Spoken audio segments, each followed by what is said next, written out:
يصلون على النبي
কোনো শব্দ নেই কেন?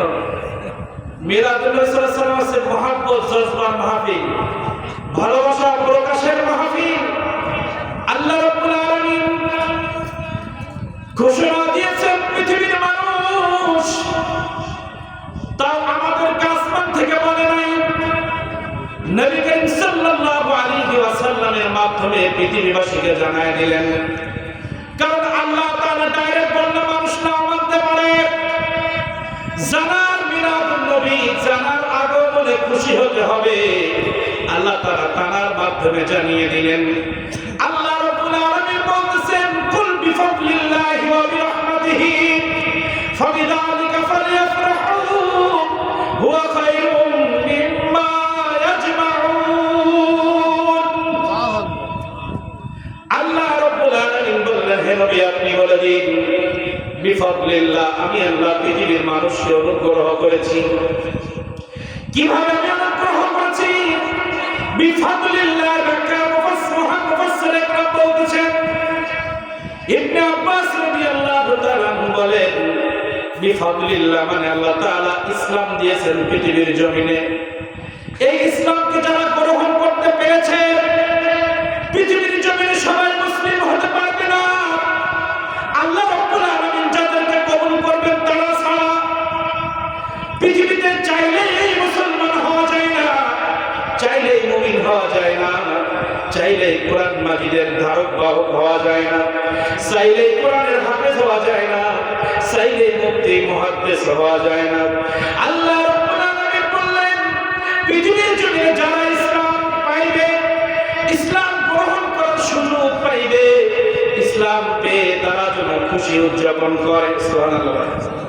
বিফাদলিল্লাহ আল্লাহ তাআলা বললেন, পৃথিবীর জমিনে আমি মানুষকে জ্ঞান দিয়েছি, জ্ঞান বুদ্ধি বিবেক, যে জ্ঞান ব্যবহার করে পৃথিবীর মানুষ মুহাদ্দিস হতে পেরেছে। আমি যে জ্ঞান দিয়েছি, এই জ্ঞান যদি তাদেরকে আমি না দিতাম, তারা জান্নাতি মা হতে পারতো না, তারা জান্নাতি যুবক হতে পারতো না, তারা জান্নাতি পুরুষ হতে পারতো না, মা আসিয়ার মতো জান্নাতি মা হতে পারতো না, হালিমাতুস সাদিয়ার মতো জান্নাতি মা তারা হতে পারতো না।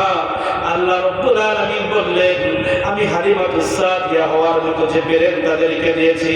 আল্লাহ রাব্বুল আলামিন বলতেছেন, আমি জজ হওয়ার মতো জ্ঞান তোমাদেরকে দিয়েছি, ব্যারিস্টার হওয়ার মতো জ্ঞান তোমাদেরকে দিয়েছি, উকিল হওয়ার মতো জ্ঞান তোমাদেরকে দিয়েছি, তোমাদেরকে বড় ব্যবসায়ী হওয়ার সুযোগ করে দিয়েছি, চাকরিজীবী হওয়ার সুযোগ করে দিয়েছি, আদর্শবান পিতা হওয়ার সুযোগ করে দিয়েছি, আদর্শবান শিক্ষক হওয়ার সুযোগ করে দিয়েছি, মসজিদের ইমাম হওয়ার সুযোগ করে দিয়েছি, আমি মসজিদের খতিব হওয়ার মতো জ্ঞান তোমাদেরকে দিয়েছি। আমি আল্লাহ রাব্বুল আলামিন পৃথিবীর মানুষকে যে জ্ঞান দিয়েছি, এই জ্ঞান অর্জন করতে পেরে, এই জ্ঞান পেয়ে যেন তারা খুশি উদযাপন করে। পৃথিবীর মানুষকে আমি জাহান্নাম থেকে জান্নাতে যাওয়ার জন্য, ওয়াল্লাযী সাল্লি আলাইকুম ওয়া মালাইকাতুহু লিইখরিজাকুম মিনাজ যুলুমাতি ইলান নূর, অন্ধকার থেকে ওই পৃথিবীর মানুষগুলোকে আমি আলোর দিকে আনার জন্য। পৃথিবীর মানুষ সবাই অন্ধকারে নিমজ্জিত, অন্ধকারে তারা ডুবে রয়েছে। পৃথিবীর মানুষগুলোকে অন্ধকার থেকে আলোর দিকে আনার জন্য আমি আমার রাহমাতুল লিল আলামিনকে পৃথিবীতে পাঠিয়েছি। শুধু আমার নবীকে পৃথিবীতে পাঠাই নাই, আমি একটা নূর দিয়েছি, আমি নবী মুহাম্মদ রাসূলুল্লাহকে দিয়েছি। শুধু তাই নয়, এবং আমি নবী মুহাম্মদ রাসূলুল্লাহকে একটা কিতাব দিয়েছি, যে কিতাবের নাম কোরআন মাজিদ। এই নবীকে পেয়ে, এই কোরআন মাজিদকে পেয়ে তারা যেন খুশি উদযাপন করে। তাই বিফাদলিল্লাহ মানে ইসলাম, কোরআন এর অবিরহমাতিহি মানে এই পরের শব্দ আল্লাহ তাআলা বললেন অবিরহমাতিহি। হে নবী মুহাম্মদ রাসূলুল্লাহ, পৃথিবীর মানুষ রহমত হিসেবে আপনাকে আমি পাঠিয়েছি। পৃথিবীর মানুষ আপনাকে পেয়ে ফাবিযালিকা ফালইফরাহু, তারা যেন খুশি উদযাপন করে। এখন আমার নবীকে পেয়ে আল্লাহ খুশি উদযাপন করতে বললেন, কোরআন মাজিদকে পেয়ে আল্লাহ খুশি উদযাপন করতে বললেন, ইসলামকে পেয়ে আল্লাহ খুশি উদযাপন করতে বললেন, জ্ঞানকে পেয়ে আল্লাহ খুশি উদযাপন করতে বললেন। এখন আপনি একটু চিন্তা করে দেখেন, আমরা জ্ঞানী হতে পেরেছি নবী করিম সাল্লাল্লাহু আলাইহি ওয়াসাল্লামের কারণে। আমি কোরআন মাজিদ পেয়েছি নবী করিম সাল্লাল্লাহু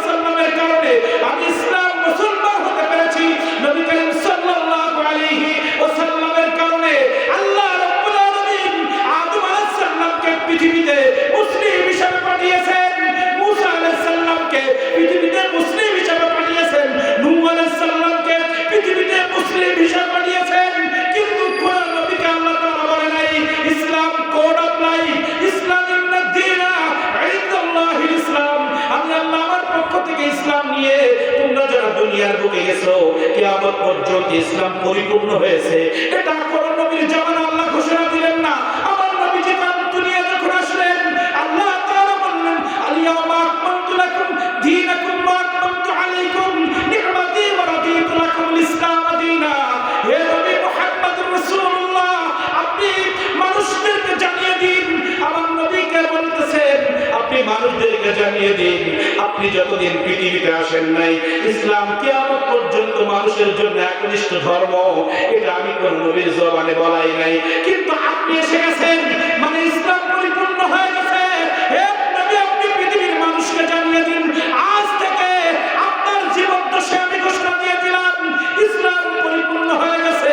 এখন বলেন পরিপূর্ণ ইসলাম পাইলাম কার দ্বারা? নবীর দ্বারা।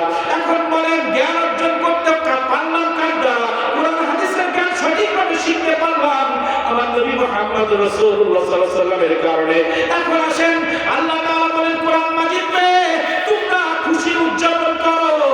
এখন আল্লাহ তাআলা প্রথমে কোরআনের কথা বললেন, তারপর ইসলামের কথা বললেন, জ্ঞানের কথা বললেন, এর আগে কেন নবীর কথা বললেন না, পরে কেন নবীর কথা বললেন? কারণ আল্লাহ তাআলা জানে নবী না হলে ইসলাম হবে না, নবী না হলে কোরআন হবে না, নবী না হলে কোরআনুল ইলমি ফারুদ ফারিদাতুন আলা কুল্লি মুসলিম।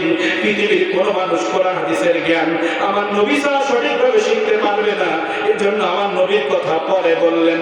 তাহলে এখান থেকে বোঝা যায় কোরআন নবী নাই, কোরআন নাই, নবী নাই, ইসলাম নাই, নবী নাই, জ্ঞান নাই, এজন্য নবী হচ্ছে আমাদের সবথেকে আপন। এজন্য যে নবীর কারণে ইসলাম পাইলাম, নবীর কারণে কোরআন মাজিদ পাইলাম, নবীর কারণে জ্ঞান অর্জন করতে পেরে আজকে মুক্তি হলাম, মুহাদ্দিস হলাম, পৃথিবীর মানুষদেরকে আমরা ওয়াজ করে করাইতে সুযোগ পাইলাম।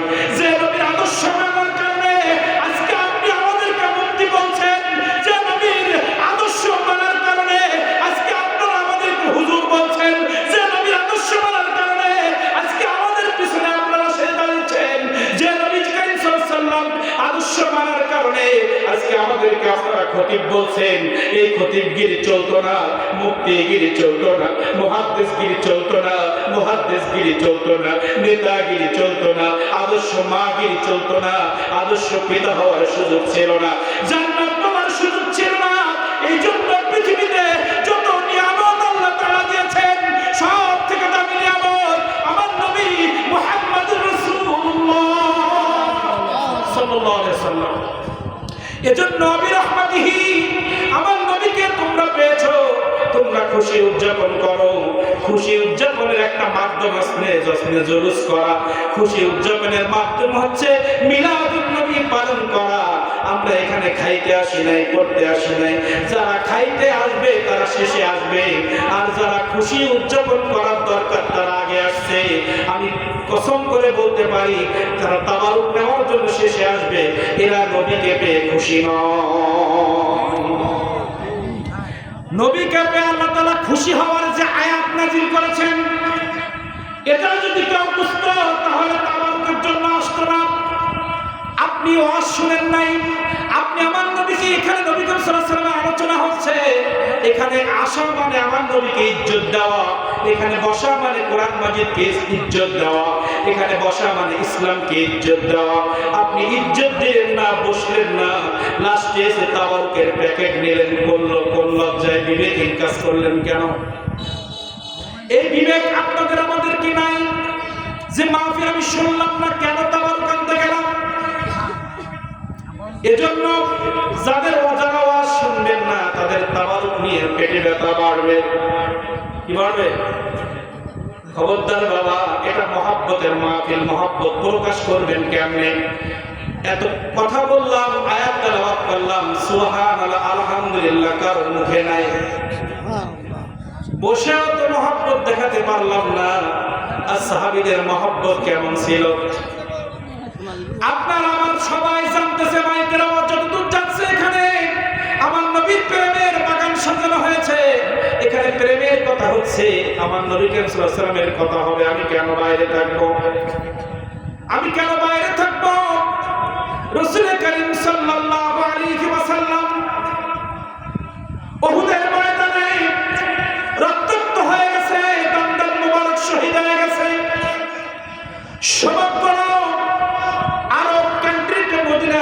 বিক্রি সব জায়গায় ছড়িয়ে গিয়েছে।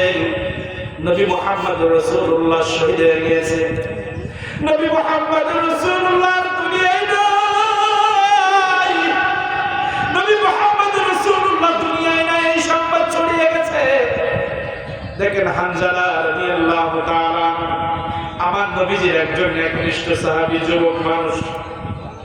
নবী সাল্লাল্লাহু আলাইহি ওয়াসাল্লামের অনুমতিতে কেবল বিবাহ বন্ধনে আবদ্ধ হয়েছে। প্রথম বাসর রাত, কত যুবক চারিদিকে ঘুরে বেড়ায়। যুবক ভাইদের উদ্দেশ্যে বলি, বাবা ভাই তোমরা এখনো বাইরে কেন ঘোরো?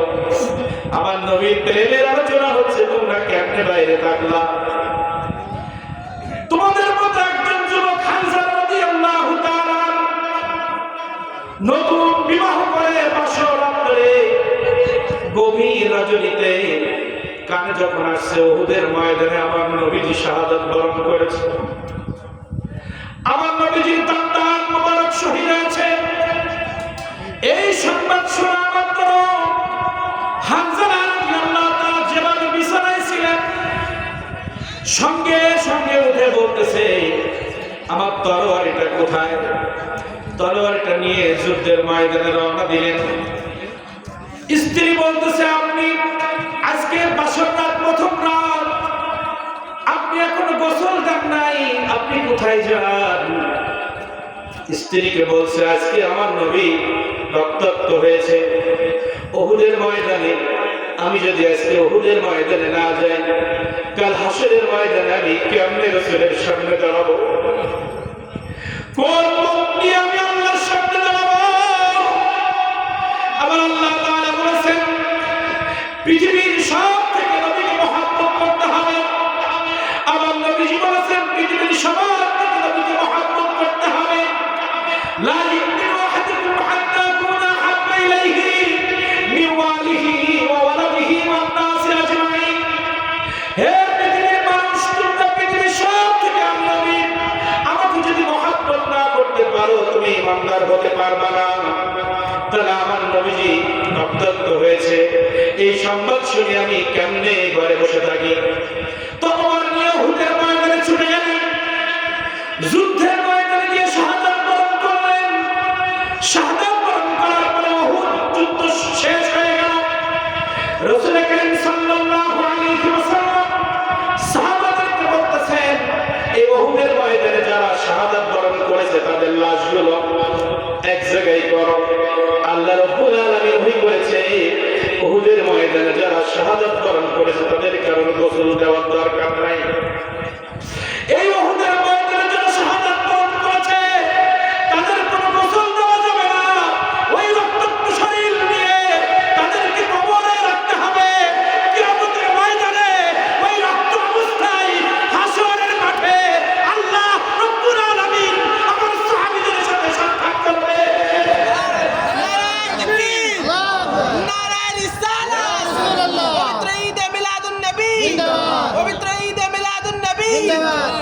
উহুদের ময়দানে যারা রক্তাক্ত হয়ে শাহাদাত বরণ করেছে তাদের গোসল দেওয়া লাগবে না, এই ঘোষণা আল্লাহ তাআলা দিয়েছেন।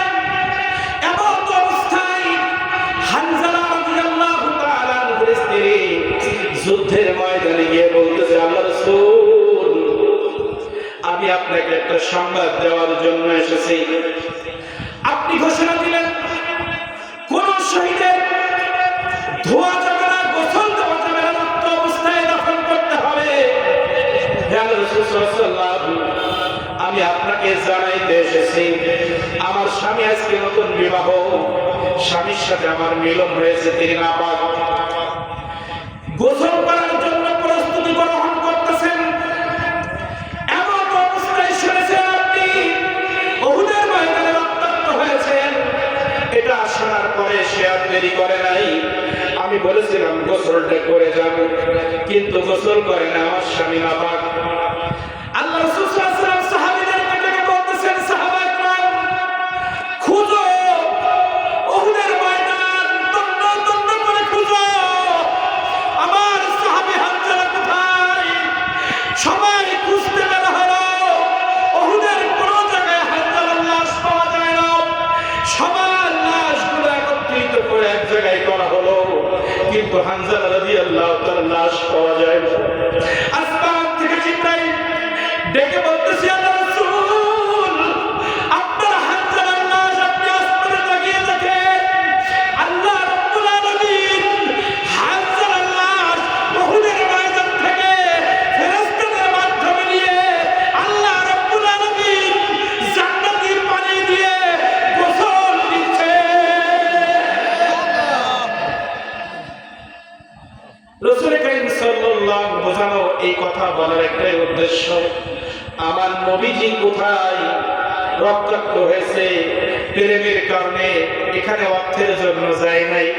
উহুদের ময়দানে গিয়ে রাসূল কারীম সাল্লাল্লাহু আলাইহি ওয়াসাল্লামের পক্ষে যুদ্ধ করলে বড় চেয়ার পাওয়া যাবে, বড় পদ পাওয়া যাবে, এই কারণে বাড়ি থেকে গভীর রজনীতে ছুটে যায় নাই।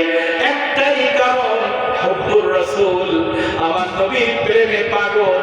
আমার নবী সাল্লাল্লাহু আলাইহি ওয়াসাল্লামের প্রেমের কারণে নতুন স্ত্রীকে রেখে যুদ্ধের ময়দানে ছুটে গিয়েছে, যুদ্ধের ময়দানে ছুটে গিয়েছে। সেই নবীজির মিলাদুন নবীর অনুষ্ঠান হচ্ছে, যুদ্ধে যাওয়ার দরকার নাই। নবী করিম সাল্লাল্লাহু আলাইহি ওয়াসাল্লামের প্রতি মহব্বত যদি থাকতো তাহলে সবাই ছুটে ময়দানে আসতো, ঠিক না বলে? রাসূল তোমায় ভালোবাসি,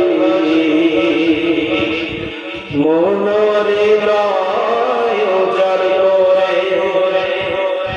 রাসূল তোমায় ভালোবাসি, মনরে লয় উজাড় করে। হৃদয় মাঝে জ্বালায় আমার, দূর হবে তোমার দিদারে, দূর হবে তোমার দিদারে। রাসূল তোমায় ভালোবাসি, মনরে লয় উজাড় করে। হৃদয় মাঝে জ্বালায় আমার, দূর হবে তোমার দিদারে, দূর হবে তোমার দিদারে। যে আয়াতে কালিমা পড়েছি, দোষে পড়েন আল্লাহুম্মা কালিমা শেষ ফাইনালি সাইয়্যিদিনা মুহাম্মদ ওয়া আলা সাইয়্যিদিনা আল্লাহুম্মা সাল্লি আলা সাইয়্যিদিনা